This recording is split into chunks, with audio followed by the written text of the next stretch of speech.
Eu venho de uma família extremamente simples. Meu pai era confeiteiro, semi-analfabeto, porque ele não sabia nem ler nem escrever. A minha mãe era do lar, doméstica.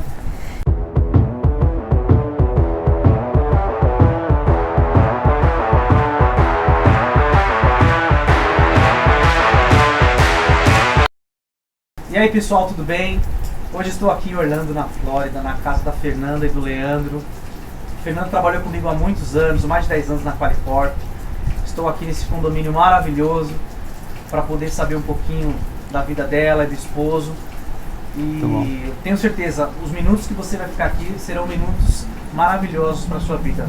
Você vai ser muito inspirado com o exemplo desse casal, tanto na carreira quanto na vida empreendedora. Eu queria que vocês falassem como que vocês começaram a carreira de vocês, o que vocês estudaram. Vamos lá, começa você. Começo eu, primeiras damas. Ladies first. Ai, Everton, acho que da mesma forma que a gente estava comentando um pouquinho antes da entrevista, como você, eu venho de uma família extremamente simples. Meu pai era confeiteiro, semi-analfabeto, porque ele não sabia nem ler nem escrever. A minha mãe era do lar, doméstica. E eu vinha de uma família de classe média. 3 filhos, eu era a filha mais nova. E estudei em escola pública, não tive essa mordomia de escola particular não, né? Porque as pessoas me veem loirinha de olho azul, aí as pessoas falam assim, foi tudo fácil, é milionária morando na gringa. Não. Essa loira e esse grisalho aí são milionários. Não.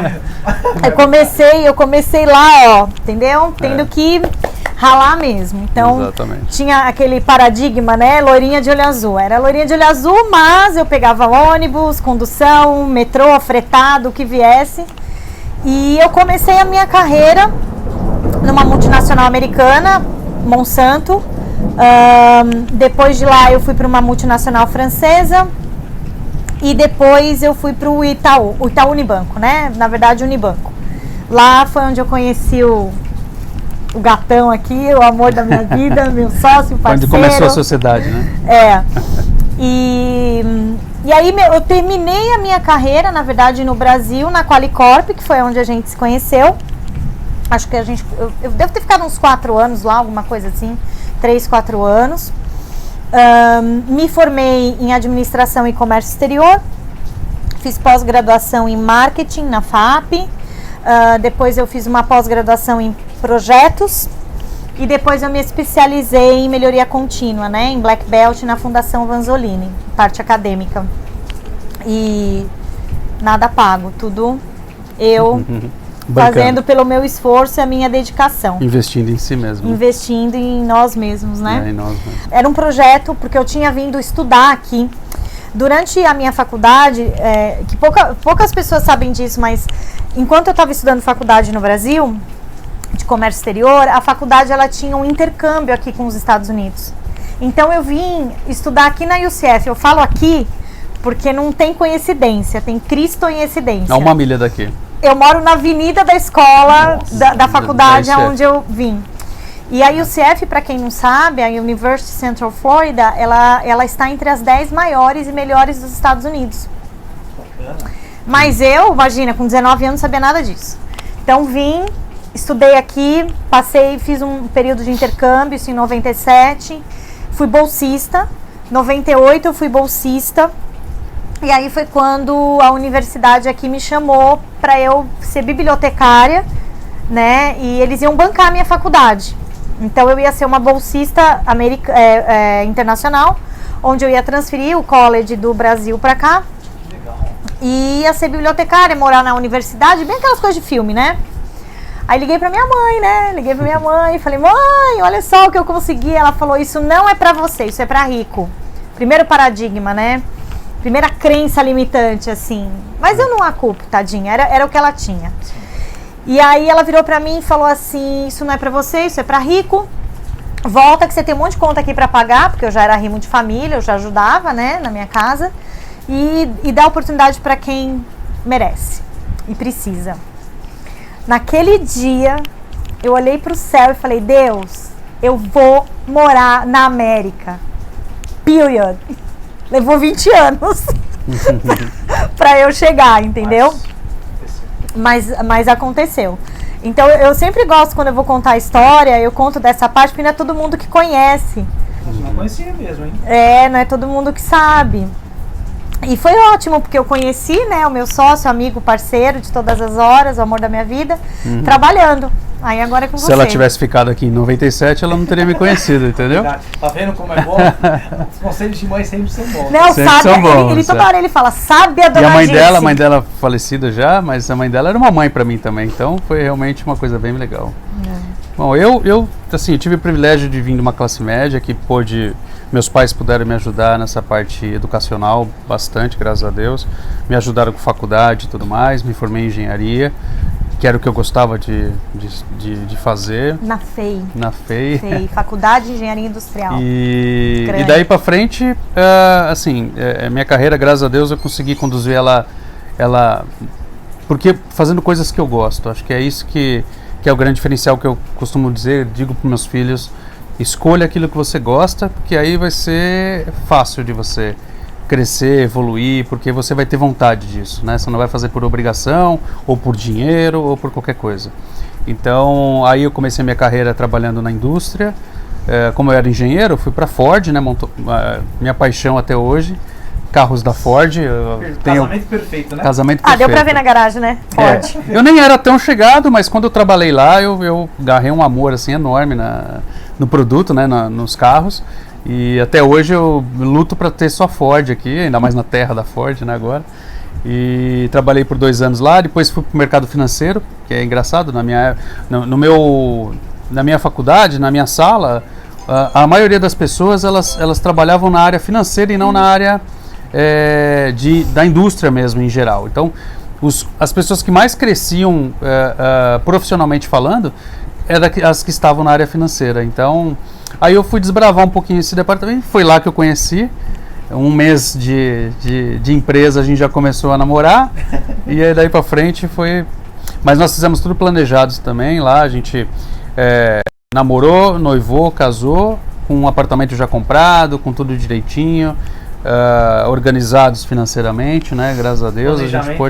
Planejamento foi bem importante. Você sabe que quando o Lê me conheceu, eu morava sozinha, né? Eu tinha alugado um apartamento, eu morava sozinha.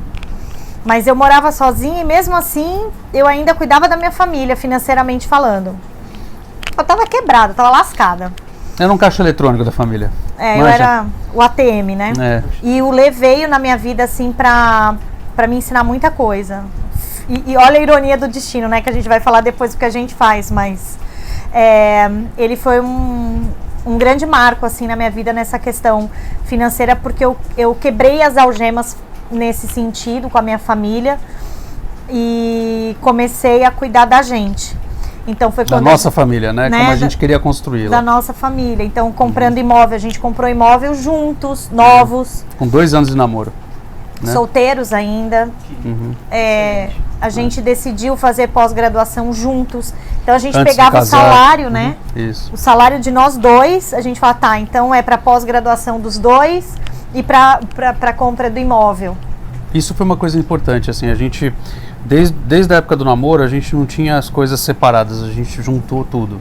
Falou, vamos fazer, não importa quem está ganhando mais, quem ganha mais, mas a gente tem um projeto para nós como família, então nós vamos desenvolver a partir de agora. E aí foi daí que ela começou também a quebrar um pouco as barreiras com a família, para poder ter esse investimento em si, né, na carreira, na parte de estudos e tudo mais, e também na nossa família no futuro, né, para a gente poder casar sem dívidas. E casamos sem dívidas. E podemos fazer tudo o que a gente queria, né, festa que a gente queria, a lua de mel que a gente quis, então assim, foi importante. Por isso que a gente fala muito de planejamento financeiro, né? Sim. A gente já começou assim. Esse foi o começo, né, na verdade, da nossa vida juntos aí, da nossa sociedade, a gente brinca, né? Porque foram tantos caminhos que a gente seguiu depois separados, vamos dizer assim, cada um na sua carreira. E mesmo aqui nos Estados Unidos, quando a gente chegou também, a gente continuou ainda um pouco separado nessa questão carreira, né? Mas, e assim, mais recentemente, nos últimos 2 anos, aí que realmente a gente firmou, não só pelo lado pessoal, mas também pelo lado profissional. As nossas carreiras estão totalmente ligadas. A gente os únicos sócios aqui somos nós, né? Ela comigo, eu com ela, e só sucesso desde que a gente se juntou. a coisa tem tomado outra proporção aqui nos Estados Unidos, né? Sim. Já avancei a fita. Legal. Mas... É engenheiro, né? Engenheiro é prático. Você pede para um engenheiro resumir uma coisa, ele vai resumir, né? Pede para um administrador resumir. Eu vou contar uma história, marqueteiro, vou contar uma história. Gente, mas e falando assim para um público que está começando a vida agora, quais foram as maiores dificuldades que vocês tiveram na faculdade, o primeiro emprego? Como que vocês fizeram para se destacar? Igual você falou que teve uma oportunidade para que a faculdade aqui americana te convidou. O que você teve? Qual foi a habilidade ou competência que eles viram e falou, cara, eu preciso trazer essa menina para cá? E você também, Leandro, como que você se destacou nas empresas, grandes empresas que vocês trabalharam? Graças a Deus tiveram essa oportunidade, mas como a gente estava falando, né, Leandro?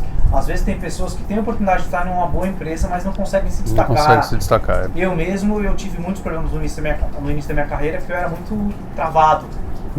Meus pais não conseguiam me falar assim, ó, você precisa ser desenrolado para você acessar lugares, pessoas. E eu era muito quieto, muito, faz isso, eu fazia aquilo, pouco ousado. O próprio Márcio uma vez falou para mim, cara, você precisa ser mais ousado. É verdade. Eu ter isso muito depois. Então, quais foram os desafios que vocês tiveram que vocês falam, ó, galera, façam isso que vai dar bom?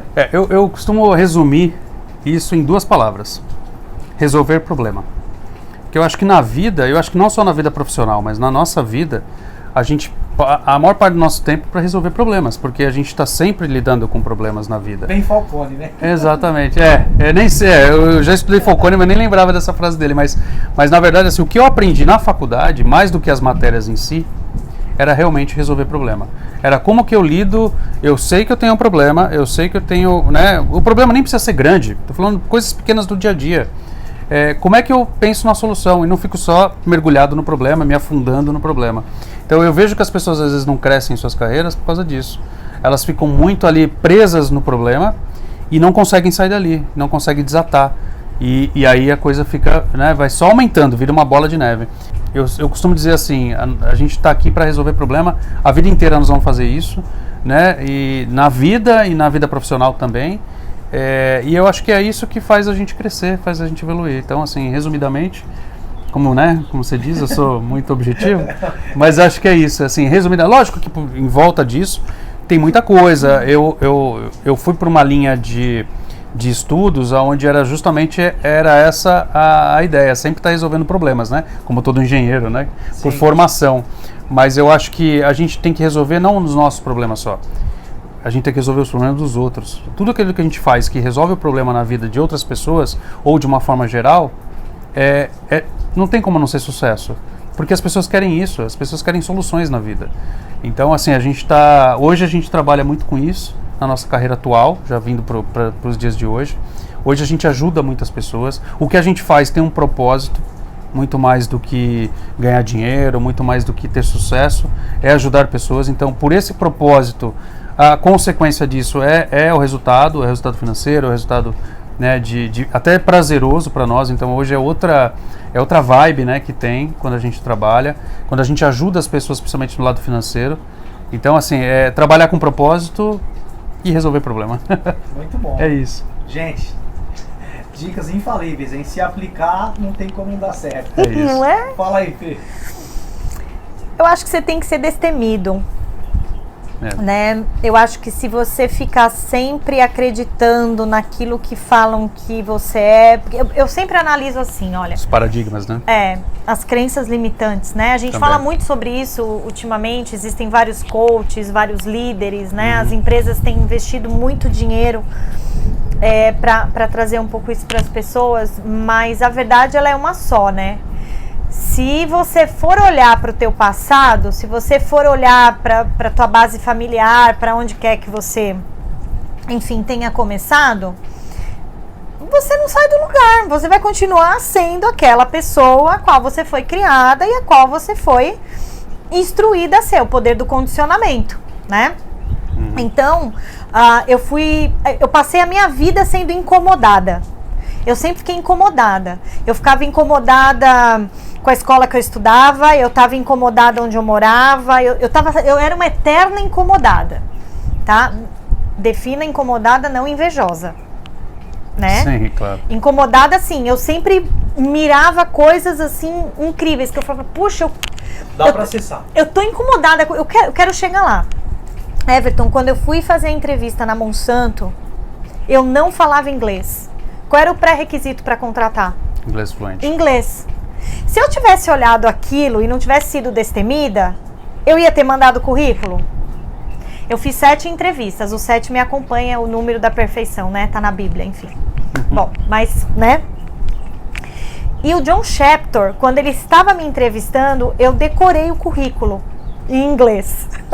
Que eu falei assim, quer saber? Eu não falo inglês, né? Mas eu vou decorar o que está escrito no currículo, pedir para uma amiga que falava inglês fazer o currículo. Então é isso que eu falo, assim, você tem que ser destemido, cara. Você tem que ser, move on, entendeu? Porque senão você fica lá na síndrome da Gabriela. Eu nasci assim, eu vivi assim, vai ser tudo assim. A culpa é do governo, a culpa é de Deus, a culpa é do mundo. E de verdade, a oportunidade tá aí para quem quiser, entendeu? Tá para mim, tá pro Web, tá para quem tá assistindo aí. Pega e vai, meu filho. Pega e vai, minha filha. Tanto que a nossa hashtag é... Só vai. Só Você vai. falou uma coisa legal, oportunidade. Quais as oportunidades que vocês tiveram que apareceu, e aí pensando em carreira, né, vocês já vão falar da vida empreendedora de vocês, mas, por exemplo, tem um projeto novo, engenheiro Leandro, você quer participar, e aí você foi visionário e falou, cara, esse projeto vai me dar uma visibilidade dentro da empresa, vou ir.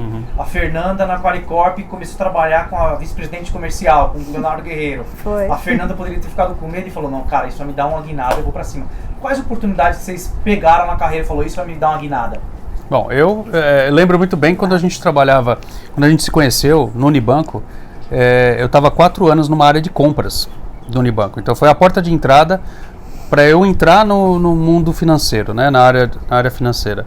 Mas não era talvez o melhor departamento, apesar de eu trabalhar com engenharia, compras de engenharia na época, tinha a ver com o meu ramo, mas eu queria ainda voltar para a área de melhoria contínua, que era a área que eu já tinha me formado, que era a área também que eu tinha trabalhado na Ford e tudo mais.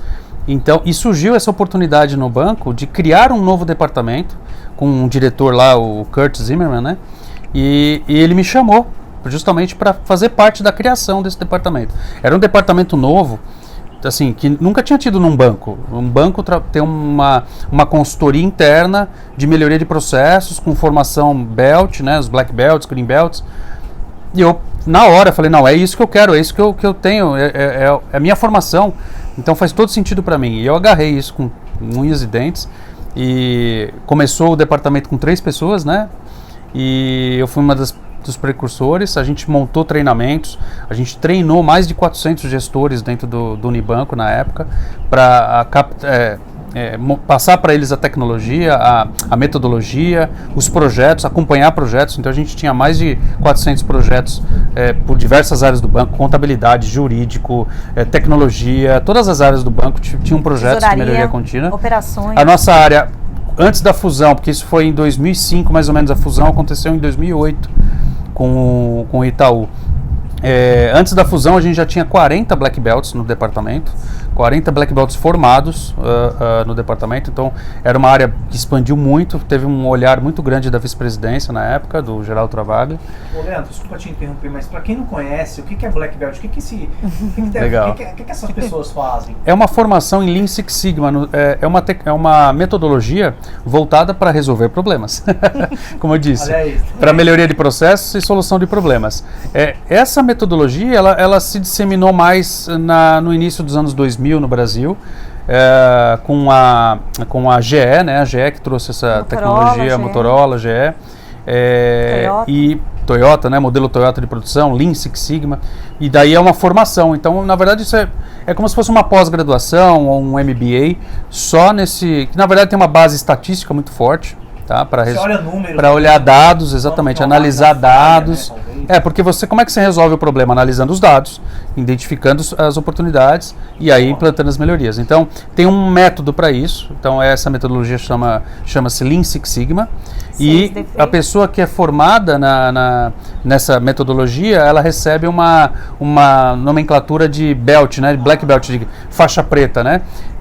Começa da faixa branca, inclusive, como se fosse, né, o white belt, que é só uma metodologia mais simplificada, até chegar ao nível black belt. E eu me formei ainda num além do black belt, que é o master black belt, Então, eu treinava black belts. Você então, pode formar os black belts. Os né? black belts. Então, eu tinha essa é a formação que eu segui. E foi a oportunidade que eu agarrei no Unibanco, que começou a me dar isso. Que eu me formei em black belt lá. Quando eu fui para o Itaú, Itaú Unibanco, já estava tendo a fusão, eu me especializei mais e fui para Master Black Belt, que eu treinava os black belts do meu departamento e tudo mais, ou das outras áreas. Excelente. Então essa é uma carreira aí que eu levo até hoje. E o que é 6 Sigma? Six Sigma é erro quase zero, né? É um número que representa uma quantidade de erros, 3,4 erros por milhão de oportunidade, quer dizer, quase zero erro ou quase zero defeito. Então é só uma terminologia que eles usam, mas é para dizer assim, eu quero melhorar ao ponto de eu quase não errar, não ter erro no meu processo.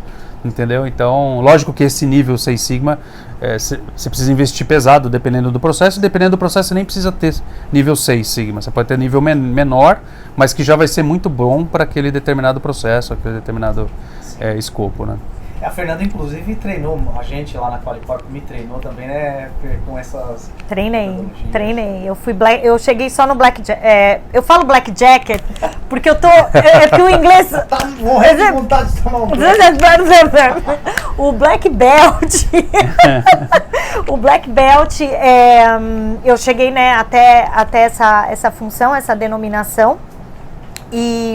Só que eu fui para uma área de Black Belt não tão focada para estatística, né? Mais para Lean, né? Eu fui mais para Lean. Lean é processos enxutos, né? Como é que eu enxugo esse processo para reduzir custo, mas ao mesmo tempo dar uma produtividade maior, uma eficiência maior para ele? Eu sempre gostei mais de gente, de falar, né? De me relacionar. Eu era people person, né? Eu gosto de gente. Era não, né? Eu sou people person. A Fernanda, até hoje. Ela cresceu assim na Qualicorp porque ela falava com todo mundo, todas as diretorias, onde você ia, a Fernanda tava lá sorrindo e não tem barreira. E ela fala do porteiro até o presidente igual. Então, natural. E não ter medo, entendeu? Porque se toda vez eu olhasse, visse que meu pai era o confeiteiro, que a minha mãe era dona de casa, que eu era da Zona Norte, entendeu? Você acredita que eu falei pra minha filha? Eu falei, filha, papai foi muito quietinho, reservado durante muito tempo. Porque eu tinha aquilo ali, se não é meu, eu não posso mexer, eu não posso falar com aquele médico, não posso falar com aquele gerente. Mas sério, a crença era limitante. Mega contido, eu lembro. Limitante. Eu falei, crença você não limitante. Disso. Não. Tem uns livros do cara do Blink que eu li, que é Outlier, que ele fala justamente Exatamente isso. E eu falei pra minha filha, você tem que fazer isso. E isso te ajudou, Fê, você ser destemida, você ser muito falante, carismática, a você decolar também? Nossa, mas muito. Muito. Tá vendo, galera? Os tímidos precisam prestar atenção. A gente precisa vamos se expandir aí. Agora, você tem que ter o balance. Porque também você já se deu mal com isso. Quando já passou do ponto. Já me dei mal, mas bem mal.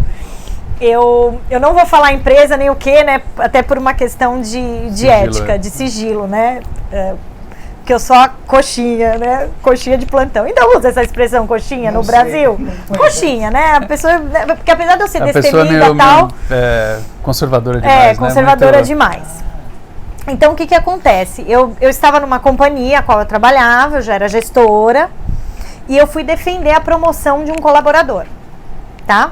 Aqueles comitês de gestão, Comitê, né? Comitê de gestão, que você tá lá, tem o budget, então, você tem tantos milhões, né? Porque graças a Deus as empresas que a gente trabalhou sempre foi muito grande, então, tem tantos milhões pra, né, promover, fazer acontecer.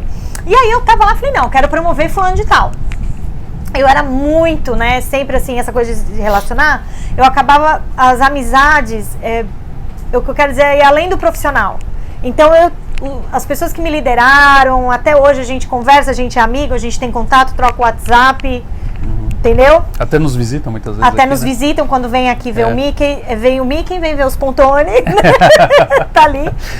Mas enfim, e aí eu fui defender essa promoção dessa funcionária. E aí o superintendente né, vamos dizer assim, o diretor da área virou e falou assim, não, a gente não tem budget para promovê-la. Eu falei, sério? Você não tem tantos R$1.000 para promover a fulana? Não, já entendi o que você está fazendo. Você está pegando esse dinheiro, você está colocando na área de fulano de tal, porque você sai com fulano de tal. Aí eu já dei uma assim. No meio da reunião. No meio do comitê. Sério? Sim. Aí ele fez assim, Fernanda, sai da sala agora. Eu falei, não, você nem precisa não, porque eu vou sair. E ainda xinguei ele. Hoje a gente se fala, entendeu? Mas Todo mundo já cometeu. Já passou uma... mas eu falo assim sobre a inteligência emocional. E né? confundir um pouco a amizade com o profissional. A gente nunca pode misturar. Então, isso aconteceu, eu tinha uns 27, 28 anos, quando isso aconteceu. Não. Antes, né? Tinha 30. Não, porque depois eu engravidei do Thiaguinho. Ah, é verdade. Tinha 30 e pouco, pensa. 30. Então não foi tão nova assim, não. Mas essa coisa de querer cuidar de gente, de querer defender as pessoas, de querer falar, entendeu? De querer dar voz para as pessoas, tudo tem um limite. Então, assim, essa lição para mim foi muito dura. Isso me custou muito caro. Me custou o meu desligamento da companhia, me custou uma série de fatores. As pessoas não queriam me desligar, porque eu produzia muito, mas não tinha o que fazer, né? Eu ultrapassei a barreira do respeito. Do aceitável, né? Do aceitável. Assinei minha demissão assim com muita tristeza, né? Mas sabia que o que eles estavam fazendo, eles estavam certos. Porque se eles não fizessem isso, eu ia fazer, porque eu também já não tinha mais clima. Né? Então, eu acho que tudo a gente tem que dosar. Então, tanto o ser destemido, o defender, porque muitas vezes, gente, o mundo corporativo, ele é cão, né? O mundo corporativo, ele é como se fosse um Big Brother. Tá todo mundo te olhando, te vigiando a todo momento. Então, sim, você tem que sentar bonitinho, você tem que usar palavras adequadas, você não pode ser você, muitas vezes, né? E esse trabalho dessa inteligência emocional, dessa chavinha que você tem que ficar virando toda hora, eu acho que é o que faz a gente decolar. Eu passei por isso e depois que eu passei por essa lição, nunca mais, eu posso falar nunca mais, né? Nunca mais eu tive problema. Por quê? Porque eu fui fazer coach, eu fui fazer terapia, eu fui, entendeu? Foi cuidar eu fui dessa trabalhar parte, meu né? gap. Eu fui trabalhar meu gap. Tá vendo aí, pessoal? O vídeo que eu soltei alguns dias atrás sobre habilidades, soft skill, é isso. É isso aí. Ser flexível, saber o ambiente que você está, ser político. E saber os seus gaps, né? Porque também a gente enxerga gap em todo mundo, mas a gente esquece de olhar para os nossos gaps, né? E a gente tem muito que evoluir a vida inteira. Hoje a gente já tem uma maturidade aí maior, eu digo, mas a gente ainda está aperfeiçoando sempre, né? A gente melhora muitas coisas ainda do melhoria que a gente... contínua. Como eu digo, melhoria contínua, com certeza. A gente está todo dia melhorando, todo dia aperfeiçoando. Inclusive anteontem, nós recebemos uma promoção. Uau! Na indústria que a gente trabalha, na indústria, num dos nossos segmentos. Que é o Black Jacket, por isso que ela lembra Black Jacket. Então a gente é Black Belt e Black Jacket hoje. A gente é faixa preta com paletó preto também. A gente foi promovido a Executive Vice President. Então, na indústria que a gente trabalha, na indústria isso financeira. Foi assim. Parabéns. Foi uma escalada também, porque a gente começou lá de baixo, como a gente começou há 2 anos atrás, 3 anos, né, com a Fê. E mato cortando direto, né, a gente arrebentando, trabalhando muito. Trabalhando até altas horas e fazendo acontecer. A diferença de você ser corporativo e você ter o seu negócio, que eu encorajo. Eu encorajo as pessoas viverem o corporativo, porque é como se fosse assim, Everton, se eu fosse te explicar. O corporativo, para mim, foi a escola, a universidade e o MBA. Se eu não tivesse tido o corporativo, eu não seria a empresária que eu sou hoje. É isso. Entendeu? Tem uma formação aí, né? Então, o mundo corporativo, ele te traz muita coisa boa. Ele te traz ética, ele te traz responsabilidade, ele te traz você buscar os resultados. Trabalho em equipe. Muito. Entendeu? Metas, alcançar metas. Você ter objetivo claro, você traçar esse objetivo, se planejar. Visão, quer dizer, é muita estratégica. coisa. O mundo corporativo te bombardeia disso. E isso é muito bom, por um lado, te forma. Lógico que pode ser que chegue um momento da tua vida e você fala, bom, agora eu consigo me soltar, como eu fui para consultoria, ela também, agora também na parte de consultoria financeira. Então, não existe ruim ou bom, existe aproveitar o melhor de cada coisa, né? Mas o que aconteceu? Vocês, 2 executivos, graças a Deus em boas empresas multinacionais, resolveram empreender. Fala você. Na verdade, assim, eu comecei a empreender já no Brasil, na consultoria, um pouco antes de vir para cá. E eu acho que o sonho de vir para cá tinha uma questão também de melhoria de vida, melhoria de qualidade de vida, principalmente para os nossos filhos. De dar uma criação, uma formação para eles diferenciada. Porque por mais que você eduque bem seus filhos, por mais que você dê o melhor para eles em termos como é que eu posso dizer? De conhecimento, de caráter, de cultura, o ambiente faz toda a diferença. Então, o Brasil, infelizmente, não está um ambiente propício, talvez, não só pela questão de segurança, não só pela questão, mas também pelo jeitinho brasileiro, aquela coisa de sempre contornar. E eu acho que isso também foi uma das coisas que, na verdade, foi a coisa que mais nos motivou a vir para cá. Então a gente se colocou esse desafio. Aí é o segundo ponto que eu falo do desafio, que você me perguntou, qual foi o que te deu... Acho que o maior desafio que a gente fez na nossa vida foi a imigração. Nossa! Fora de qualquer... Com certeza. Não foi o desafio dentro da empresa, não foi determinado cargo, determinado departamento. Foi vir para os Estados Unidos como imigrantes, ainda sem a cidadania, sem o green card no primeiro momento, e empreender. Empreender no mercado mais capitalista do mundo, conhecendo muito pouco desse mercado, então eu ia ser desbravado aqui. Investimos muito, trabalhamos muito duro, mas hoje a gente pode dizer que está colhendo frutos aí já tem algum tempo e a gente conseguiu acertar o prumo, mas não foi fácil. Eu sempre quis morar aqui, até pela questão de ter vindo estudar. Então a América para mim, até na minha família, as pessoas brincavam, que as pessoas falavam assim, você nasceu no lugar errado. Uhum. Tanto que aqui nos Estados Unidos a gente tem vários grupos de imigrantes, grupo de apoio a mulheres, mães, fala aí, grupo de network, o que for.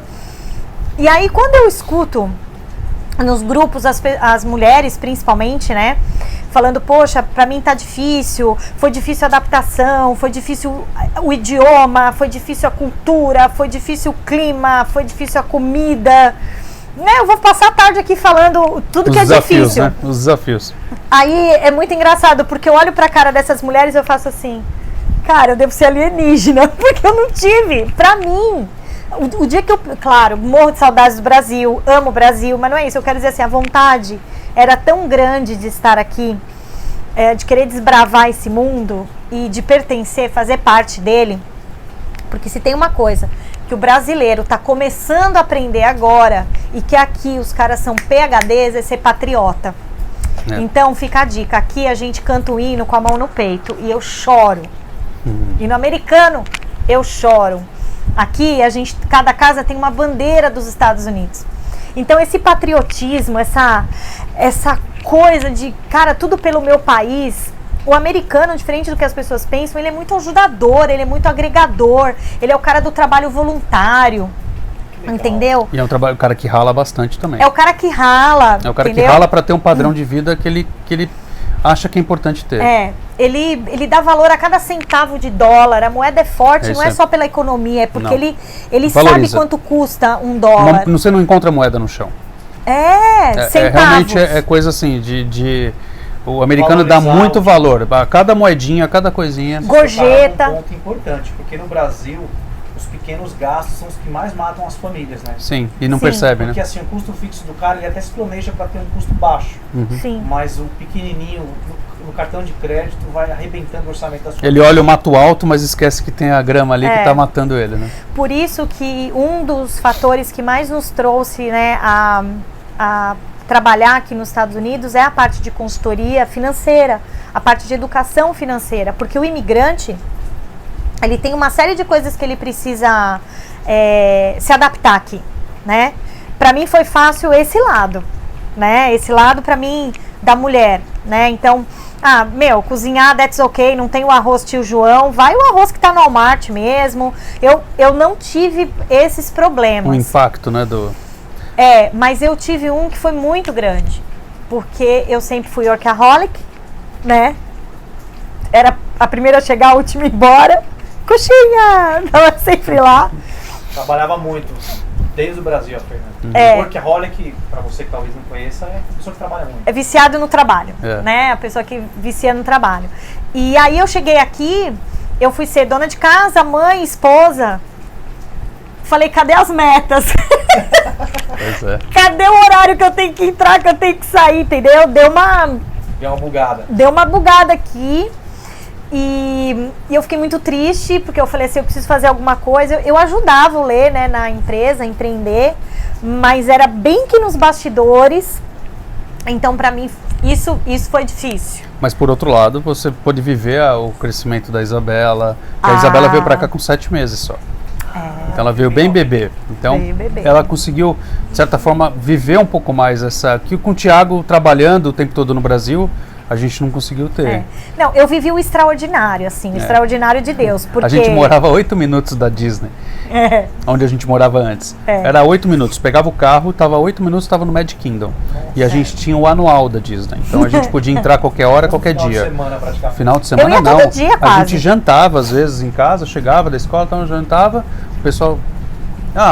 era 8 horas da noite. Vamos lá ver os fogos? Vamos lá ver os fogos? Vamos ver os fogos. Vamos ver os fogos no Magic Kingdom, lá no castelo. Vamos lá assistir os fogos e voltava. Então era uma vida assim que, cara, a gente falava, meu Deus. Extraordinário de Deus. Era o presente, entendeu? Deus, eu esperei 20 anos. O Lê veio, queria muito por essa questão da educação, da segurança. Mas eu tinha aquela coisa dos 19 anos que foi roubado um sonho.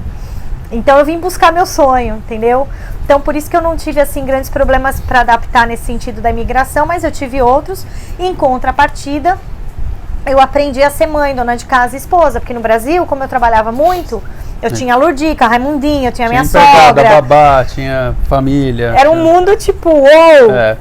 Precisava. O apoio era grande. Muito grande. Aqui você é sozinho, gente. É você mesmo, você... Seu marido, seus Às vezes filhos, você não conta nem com o vizinho, né? Nem com o vizinho.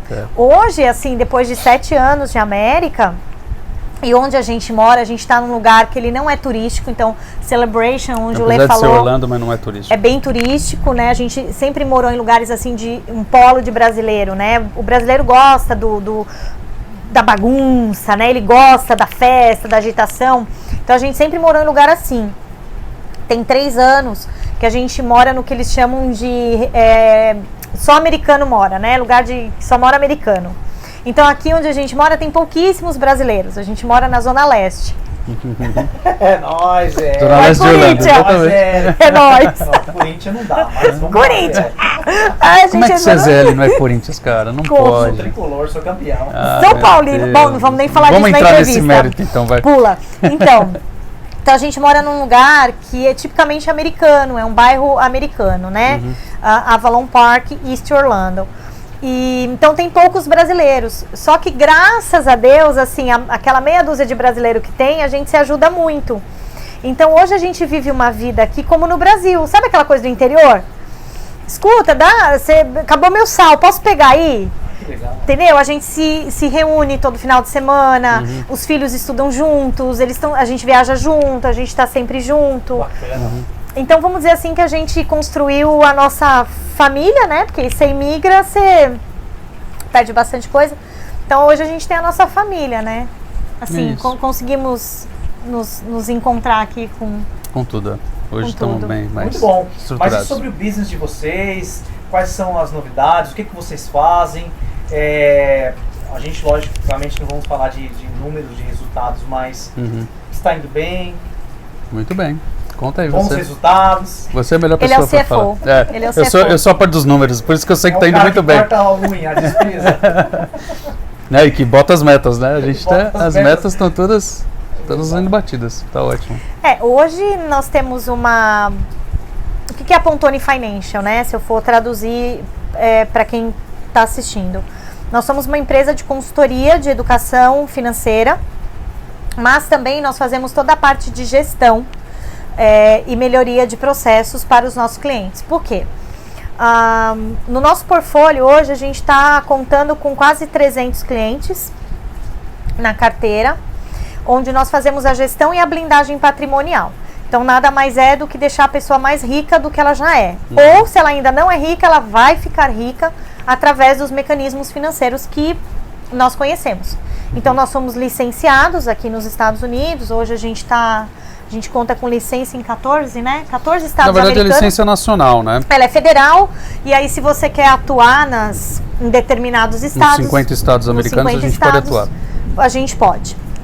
Então hoje nós temos clientes, se eu for dizer, em 14 estados americanos. Isso. Brasileiros. Isso é a maioria, né? Tem poucos americanos e poucos hispanos, né? Então a grande massa é brasileiro. Ajudar a comunidade brasileira. E o que acontece? Geralmente a grande maioria que migra também vem para empreender, então acaba tendo business aqui, acaba tendo negócios Small aqui. business, né? Pequenos negócios. Né? Pequenos negócios. E aí a vinda do Lê na empresa veio justamente para isso, porque como ele é expert em gestão, como ele é expert em melhoria de processos, quando a gente vai falar com o cliente, a gente vai fazer a gestão e a blindagem patrimonial dele, que isso é tema para uma outra entrevista, para um outro, que é bem longo, mas enfim, a gente também oferece essa parte de gestão, né? Então a gente vai na empresa, a gente olha todos os processos, a gente avalia todos os custos e faz com que a pessoa melhore o resultado dela. Então ela melhora aportando o dinheiro dela em mecanismos financeiros livre de imposto para a família. E para o business, né? A parte de gestão. E para o business. Então, hoje é o que a gente está aí num grande... A gente cuida desses dois mundos, né? A Fernanda se especializou, e eu também entrei com ela nessa questão da blindagem patrimonial das famílias. Então, estamos falando aqui de pessoa física. Então, a gente trabalha muito esses mecanismos para ajudar na aposentadoria da pessoa, pensando em acumulação para o futuro, coisas desse tipo. Educação dos filhos. Educação dos filhos, college funding. Aí tem uma série de ferramentas que a gente consegue ajudar, às vezes aportando valores muito baixos por mês para poder acumular no futuro juros compostos, tax free, porque aqui nos Estados Unidos também tem os mecanismos de você não pagar imposto desse valor. Sobre o ganho de capital. Porque realmente aqui o imposto nos Estados Unidos é pesado, é mais pesado que no Brasil, apesar de que aqui você vê os benefícios, né? Você colhe os benefícios do seu imposto. No Brasil não, né?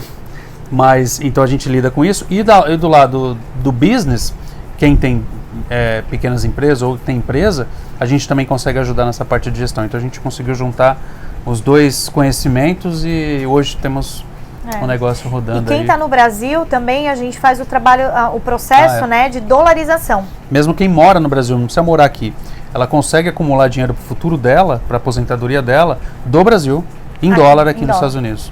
Gente, eu vou deixar tudo isso aqui na descrição do vídeo, tá? O site da empresa, como que você faz para poder ter esses serviços aí. Perfeito. Muito bom. Mas tem novidade, novos business? O que vocês podem... Tem sempre novidade, né? Spoiler? Pior que tem. Todo mundo gosta de um spoiler. Pior que tem. Bom, no começo, quando a gente migrou para cá, eu comecei a fazer expansão de business. Eu cheguei a teve uma época que eu tive 16 empresas, 16 business diferentes. E aí uma coisa que a gente percebeu também é que quando você tem muito, você não consegue focar, né? A tua estratégia fica diluída também. Então você acaba se perdendo um pouco nesse mundo. Então uma das coisas que a gente... Mas também ter um business só, também é colocar todos os ovos na mesma cesta. Então é sempre aquela história, né? A gente tem que saber dosar. Hoje a gente sabe que a nossa capacidade para dar um foco e realmente dar resultado nesses negócios, a gente tem que limitar isso a uns 2, 3, no máximo 4 business, né? Então a gente já está startando o terceiro business agora, que é uma novidade aí que a gente já pode começar a divulgar. Eu acho. Que a gente pode divulgar. Que é justamente para ajudar o imigrante. A pessoa que quer imigrar, que está no Brasil hoje ou está na Europa, está onde for, o brasileiro principalmente, tá? Nosso foco sempre é a nossa comunidade. Ajudar o brasileiro a emigrar por tudo que a gente viveu, por tudo que a gente passou e todo o conhecimento que a gente adquiriu aqui com outros parceiros, com outros amigos também. A gente compilou isso num material onde a gente consegue dar essa consultoria para o brasileiro que quer vir imigrar, desde o processo de imigração dele, do visto, para chegar aqui regular, não chegar aqui como um ilegal e tudo mais, até a parte de tirar a drive license, que é a carteira de motorista aqui, americana, é tudo. Encontrar um médico. Mesmo? É uma solução. Sim. É uma solução. Nossa, e a gente está partindo. Eu acho que você é um dos primeiros, hein? Pois é. Por isso que é legal para o teu público também, porque 5, 6 anos, deve ter muita gente querendo vir. A gente sabe porque todo mundo que chega aqui tem uma história muito parecida. Se você conversar com qualquer pessoa que migrou, ela vai te contar umas histórias parecidas, vai? Do tipo assim, cheguei aqui, errei, perdi muito dinheiro, confiei e deu errado, fui enganado. Esse tipo de frase você vai escutar constantemente. Então, nosso papel e esse nosso novo business é muito voltado para isso, para evitar que a pessoa caia em armadilhas e que realmente ela tome o caminho, que encurte esse caminho do aprendizado aqui e que ela chegue da melhor forma possível, que ela consiga vir de uma forma mais estruturada e que os problemas sejam menores possíveis. Porque eu conheci muita gente vivendo aqui que chegou aqui, ficou um ano, 6 meses e teve que ir embora, porque não conseguiu, porque realmente teve muito problema. Então a gente quer evitar isso. Então esse business tá chegando agora, é para isso, né? Pacote completo, gente. Completo. Fez ali a inscrição, chega aqui como um cidadão, exatamente, emprego. Ajuda bastante coisa. Gente, como eu falei para vocês antes, eu conheço a feira há muito tempo, né? Mas a gente não tinha tido contato. O Leandro, super gente boa, me recebeu muito bem. Foi uma tarde tão gostosa. Vocês apesar da chuva, né? Apesar da chuva, mas tá calor. Muito inspirado pela vida deles. E como a gente estava conversando de propósito, o que vocês deixam de mensagem final para quem tá vendo? Às vezes pode ser 5 pessoas, 10, 100. Para que essas pessoas vivam felizes, deem o melhor para suas vidas. O que vocês recomendariam como mensagem final? Você. Não desistir do teu sonho. Ser resiliente, persistente, fé. Confiar. Confiar em si mesmo. Porque isso também é uma das coisas que a gente às vezes perde um pouco a fé no caminho, né? A gente acha, não, eu não sou capaz. E se você quiser, você é capaz, com certeza. Basta querer, basta insistir.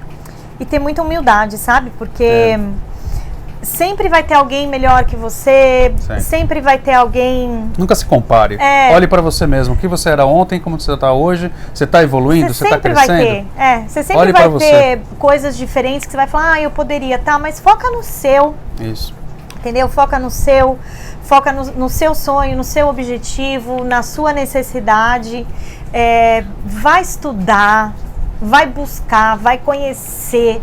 E estudar não é só faculdade, não. Estudar... Vai buscar se interessar pelas coisas e hoje em dia está muito fácil você pesquisar no Google e tudo mais. Tudo no celular, você consegue buscar tudo no YouTube. Você não sabe uma coisa, você vai lá, pega um vídeo. Tá na palma da mão, tudo. Então, busque e assim... Não tenha medo de pôr o teu sonho para funcionar, sabe? Pode ser que leve 5, 10, 15, 20, não importa. A gente ouve tantas inspirações. O dono da KFC, um senhorzinho, ele foi ter sucesso com 60 e lá vai pedrada. Kentucky, Em Kentucky. O cara que o McDonald's mesmo. Fritando frango, entendeu? Então, assim, quem somos nós para falar que 5 anos, já vou desistir do meu sonho? Entendeu? Então que a gente tem essa humildade de reconhecer que sempre você vai estar num constante aprendizado. É isso aí. Né? E cuidado com as redes sociais. Que é isso que a gente falou também. Com as redes sociais. Essa questão de se comparar. Hoje em dia está muito radical essa questão de você olha o Instagram, você olha o Facebook, está todo mundo com vida maravilhosa, magro e todo mundo é maravilhoso, todo mundo tá, e a gente às vezes fica nessa, quer se comparar, então assim, tome muito cuidado com isso, saiba que ali é o momento da pessoa mais prazerosa da vida dela e que isso não quer dizer a realidade, né? A realidade é diferente, todo mundo sabe, vive e a gente tem que erguer a cabeça e ir. Essa é a mensagem. Independente das crenças, né? Eu falo assim, eu tenho sempre muito cuidado para falar de futebol, de política e de religião. Eu já falei do Corinthians, né? Vai Corinthians. tô quebrando algumas regras. Tá até fantasiado de corintiano. Eu tô. Corta o Corinthians. Corta o Corinthians, produção, corta. Mas tudo que vem acontecendo na nossa vida, tudo que aconteceu, se não fosse Deus, entendeu? Ali nos suportando, quantas e quantas noites eu falo que Ele é meu melhor amigo. Né? Jesus, aqui como a gente fala, Jesus.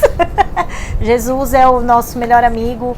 Então, que você tenha a tua fé, né? Agarre na tua fé, na sua persistência, né? Na sua resiliência. É isso aí. E só vai, né? Foca no propósito. Foca no propósito. Ajudar pessoas. Tudo que você faz que lá na frente tem um resultado para transformar uma vida, você pode ter certeza que vai ser sucesso. Exatamente. Aí você vai falar, o que isso tem a ver? Bom, o Steve Jobs, com tudo que ele montou, com esse telefone que está gravando a gente, com tudo que a gente está aqui, ele transformou vidas. Transformou ou não transformou? Ele tinha um propósito, né? Quem trabalha com comida, a mesma coisa, transformou. Então, nós na Qualicorp, cuidando de saúde, o que a gente fazia? A gente ajudava pessoas. Soluções, né? Soluções, como o Lê falou, da parte de resolver problema. Então, acho que isso é a parte mais importante. Se você focar em algo que realmente você está ajudando, né? O princípio cristão, ele fala, ame uns aos outros assim como eu vos amei, né? Ajuda um ao outro e seja generoso, entendeu? Porque quanto mais você dá, mais você recebe. Essa é a lei. É isso aí. Você pode ter a crença que você quiser. A energia sempre volta. Quanto você mais dá, mais você recebe. Então, presta atenção no que você vai dar pro universo, porque é o que você vai receber, sabe? Gente, é verdade. A Bíblia diz que Jesus falava que a generosidade seja a marca da vida de vocês, né? Bem o que a Fernanda e o Leandro estão falando aqui. E para encerrar, gente, para vocês terem ideia, eu estou tentando assim dar o meu melhor. A gente está em Orlando de férias, eu com a minha filha, vim aqui na casa do Leandro e da Fernanda para tentar dar uma inspiração para vocês, assim como a vida da Fernanda e do Leandro me inspirou também.